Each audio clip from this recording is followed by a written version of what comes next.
Redeem Academy.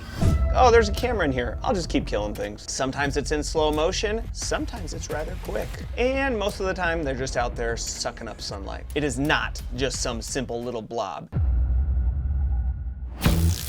What is up, science squirrels? My name is Johnny. Welcome to Redeem Academy, and I am here to help you get the most out of your education while giving God the glory he deserves. We are in the middle of a taxonomy unit. Today's lesson is all about plants. Now you probably think plants are just green and boring, but actually sometimes they are ruthless killers. Sometimes it's in slow motion, sometimes it's rather quick. And most of the time they're just out there sucking up sunlight. All right, big question today. How does the way plants and people trade gases show God's foresight in designing life to depend on each other? I'm going to be covering 4 things about plants today. I'm going to teach you about how they eat, how they breathe, how they drink, and I will cover the 4 common phyla, which is phylum, plural, the 4 major phyla of plants. As a special bonus, I will also be covering my 2 favorite killer plants. Hey, shout out to our sponsor for this video, the Stab Rabbit. You should know 2 out of 3 Stab Rabbits are subscribed to Redeem Academy. I suggest doing the same unless you'd like to experience a warm, pointy hug from the 3rd. His name's Carl. He runs our website, redeemacademy.org, and that's where you can pick up a notebook. All right, so we're going to start with how plants breathe. So plants have on their leaves these little holes called stoma that are formed by cells around them called guard cells. And the process of plants breathing is called gas exchange. All right, so in this video, we're zooming in on a plant leaf, and we're going to see, with all these bugs walking around, inside of a plant, and we're going to go through the stoma. There you can see one little hole, and we're zooming in, and we're going inside. Whoosh! We are now inside of a plant. Now in real life, this is what these stoma look like. They kind of look like an ugly pair of lips or something. Here's one. There's 3 on the screen here. And they can open or close based on the swelling of those guard cells that I told you about. Here's another picture. They're notating guard cells in a couple of these. This one's closed, not open. This one's clearly open. The other 2 I circled are open. And this plant has been stained with something kind of reddish, and so we're getting more of a red look from them. So in leafy plants that have horizontal leaves, the stoma are mostly on the bottom side because in addition to taking in carbon dioxide, CO2, and letting out oxygen, they also let out water.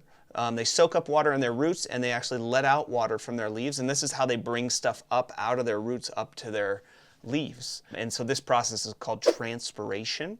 And you can see this in videos from the rainforest where plants are actually creating clouds when they soak up a bunch of water in a rainforest and then let it out of the leaves of the tree. And so plants move stuff from the roots up to the surface or up to their leaves when they move a bunch of water upward this way, but they also take in carbon dioxide and let out oxygen through these holes in their leaves called stoma. And plants have like a circulatory system inside of themselves, and these little holes are part of that circulatory system. Now that brings us to our second video here, where we're watching them let gases out because they're doing photosynthesis underwater. And so photosynthesis is actually, spoiler alert, going to be how plants eat, but they also produce oxygen while they do this. So in this video, we're seeing a bunch of gases come out of these plants while they do photosynthesis underwater, and they're making all these gases, and the gases come bubbling out of the plants underwater. So that's pretty cool because they have these stoma, and they have to let the gases out, and the gases bubble out underwater. Now, I love the way this British guy talks, and so I'm going to let him talk for a minute about what's happening. As the sun climbs in the sky, bubbles of gas appear. Evidence of photosynthesis.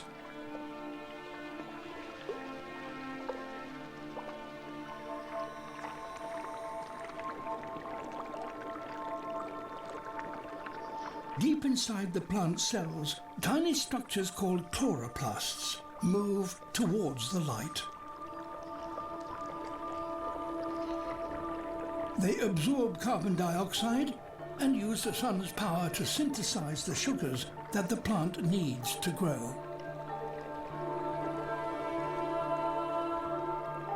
That is such a cool shot. So this image that they have here is called cytoplasmic streaming. All these little green marbles inside of this plant cell are called chloroplasts. And they are the place in the plant where the plant gets its green color from.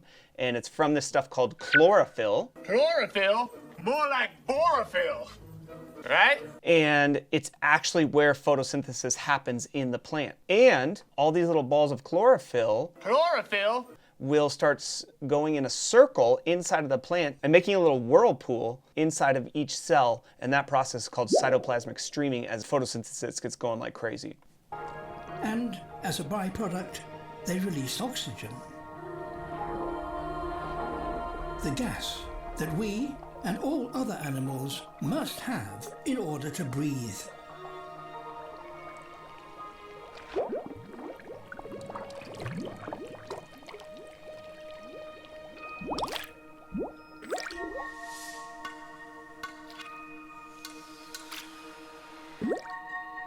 Beautiful. All right, so the way plants eat is a process called photosynthesis. And the little marbles that I said were inside of plant cells are called chloroplasts. And the green pigment that actually makes plants green is called chlorophyll, and it's inside of chloroplasts. And what chloroplasts need is they need carbon dioxide, which is what we breathe out, and they need water, which is what plant roots suck up. And they can take those two ingredients plus energy from the sun. So sunlight comes in and hits this thing. And these magic pancake stacks or coin stacks in here can take sun's energy, and then it can convert low energy molecules into sugar, which is C6H12O6. That's called glucose, and oxygen. And I'm going to color this molecule yellow because it's a high energy molecule. And so plants just are like, bah, they just burp out oxygen like, hey, I don't need this stuff. It's useless to me. Bah, and they just burp it out. And we get to breathe it in like, oh, that plant burp, it just is just what I needed. And the whole reason there's oxygen in the atmosphere is because plants are burping out oxygen like crazy, thinking it's useless. And then we breathe in the oxygen, we make carbon dioxide, and we're like, ugh. And we breathe out carbon dioxide, and we're like, this stuff is useless to me. And plants are like, give me that, I need that stuff. And so we live in this perfect harmony with plants using oxygen, making CO2, and they're taking in the CO2 and breathing out oxygen. One other thing to note is this is highly intelligently designed, all the way down. When Darwin was around, he just thought, you know, cells are just these simple little blobs. But a chloroplast is an amazing solar panel of biology. Like, there's nothing more efficient than a chloroplast at taking sunlight and building sugar. And plants build sugar for themselves. They make everything out of sugar. Their whole bodies are basically made out of sugar, and they also use sugar for energy. And we think sugar's so great. We eat plants, and we eat things that eat plants. And so it's just the bottom of a food chain is based on plants that are using energy from the sun to make sugars. It is not just some simple little blob. It's an amazing biological solar panel, and it looks totally designed because it was. Now, I don't know about you, but that was a lot of science. It's time for a mental break. Let's watch a video of a plant that likes to kill things. This is great. This is probably my second favorite killer plant.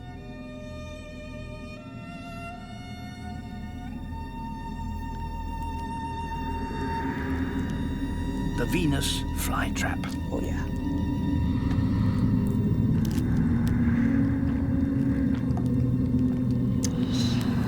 Like the sundew, it makes itself very attractive, oozing nectar across the brim of each leaf.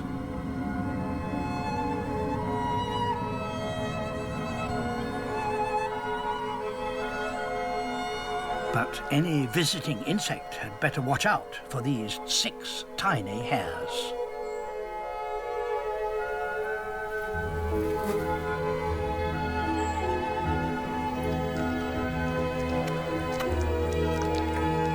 This fly has to tread carefully. In our first unit, we learned all about flies and what they do and how they spit out their stomach contents on our hamburgers. It's about time for these flies to die. If it strikes one hair, it can carry on feeding, but a timer has been set.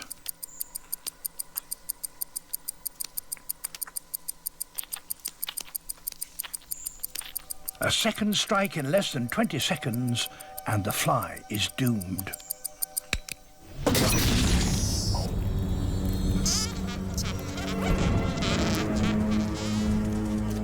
An electrical impulse is triggered, and the leaf snaps shut in just a fraction of a second. The tips lock together like prison bars.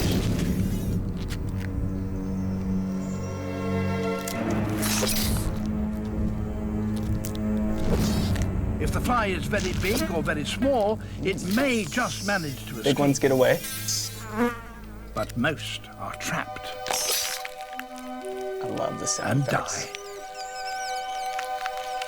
Just crushing his little fly body. Oh, I'm a fly and I'm dying. Yep, that's what you get for puking on my hamburger, you disgusting fly. I literally used to have nightmares as a child of Venus flytraps. I thought they were gonna eat me alive. I think it was from some terrible 80s movie I saw as a kid. All right, back to the notes. All right, the way plants drink is called transport. And plants have basically two tissues involved in moving things around inside of themselves. The first one is called xylem with a Z, and they have an area where the xylem is dead, and so I'm gonna call that dead xylem, and then they have a living xylem, and I'm gonna teach it to you through trees. And then they have what's called phloem, and that's P-H-L-O-E-M.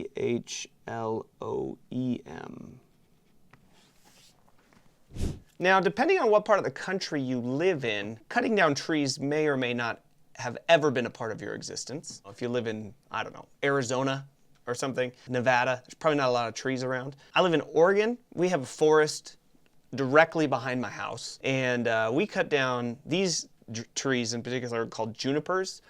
They're like giant desert weed trees, and they make great firewood. We burn firewood at my house to heat our home all winter long.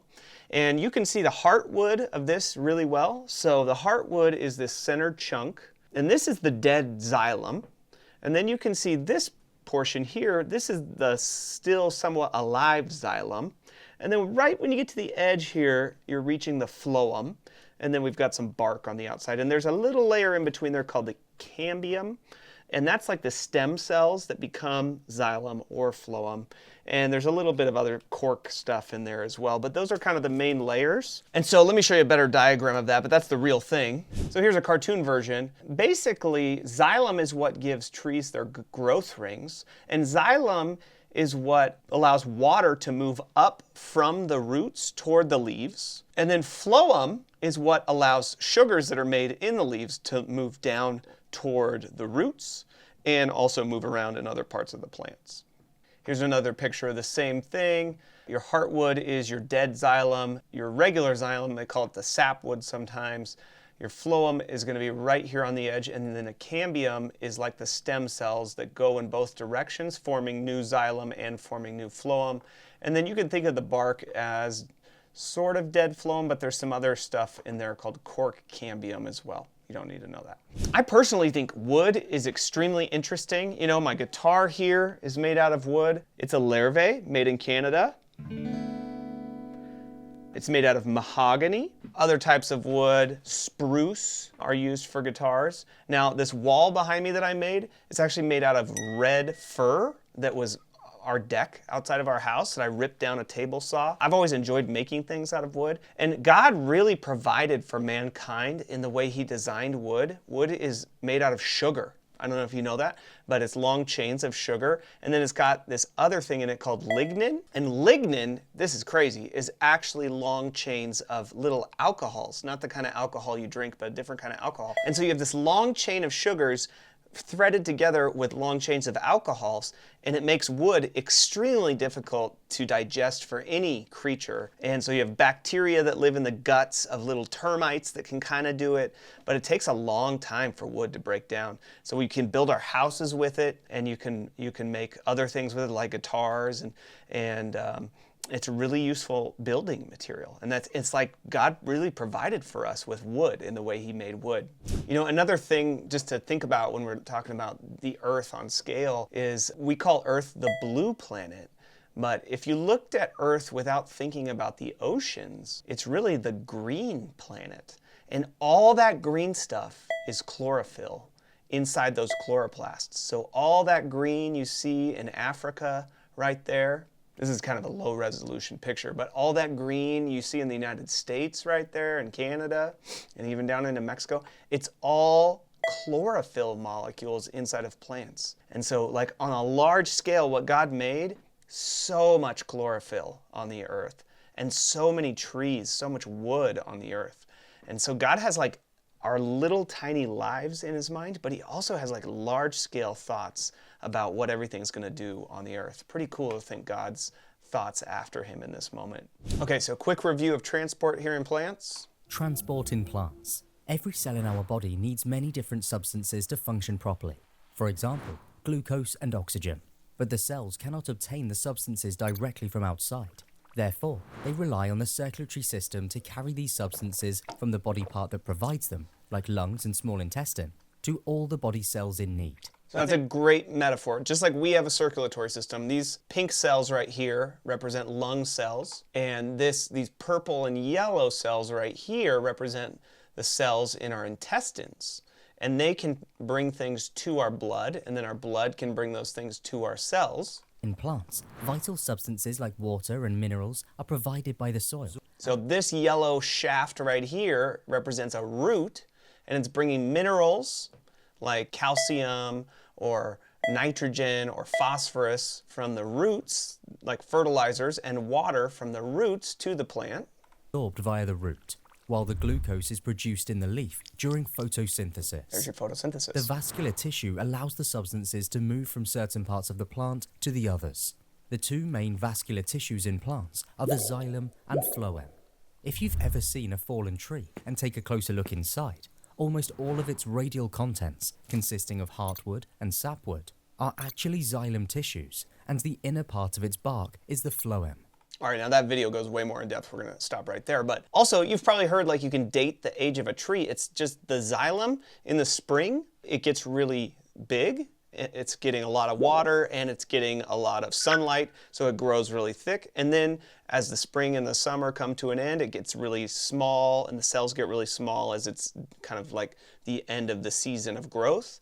And so you get a thin, bright layer and you get a thick, dark layer, and that's 1 year of life. And you can go through and count it. In my log here, I could go through and count, it's probably like a 30-year-old juniper tree. These suckers don't grow very much. They have really thin layers, so I could actually go through and count these rings right now. Let's hit the notes on how plants breathe, eat, and drink.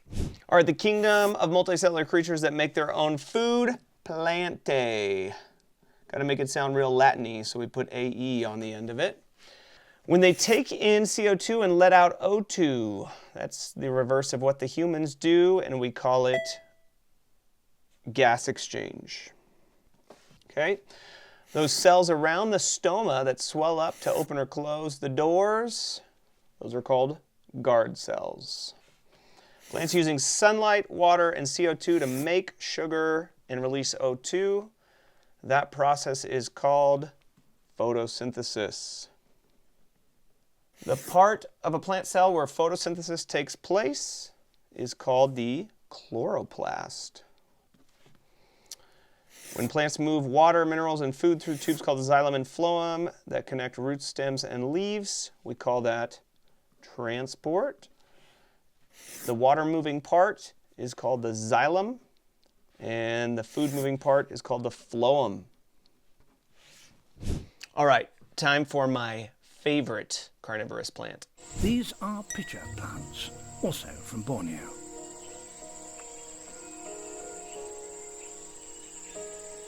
Adapted to living in very low nutrient soils, the pitcher plant gets most of its nourishment from insects lured to nectar glands on the underside of the lids. Once on board, the waxy sides of the pitcher ensure there's little chance of escape.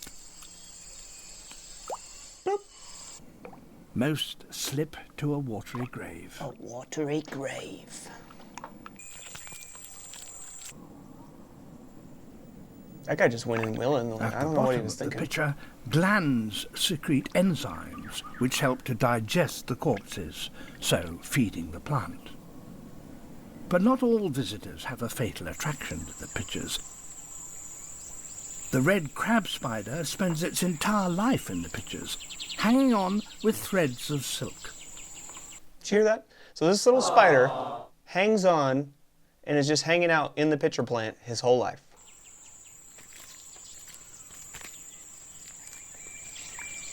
Instead of building a web, it relies on the water-filled pitcher to trap its food. When an ant falls in, the spider simply waits for it to drown and then abseils down for a spot of fishing.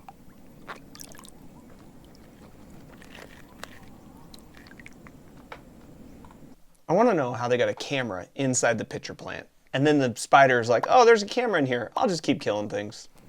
Alive, this ant would be far too dangerous for the spider to tackle, so using the pitchers as traps means it can get bigger meals. And the spider doesn't rob the pitcher of everything. The digested remains of its booty will end up in the water, providing instant food for the plant. Booty. Other food, like mosquito larvae, seems to be out of reach, but the spider has another surprising trick. By taking its own air supply trapped in a bubble, the crab spider can actually dive to the very bottom of the pitcher. He's a scuba diver. Once the prey is captured, the spider hauls itself back up its silken safety line. Crazy.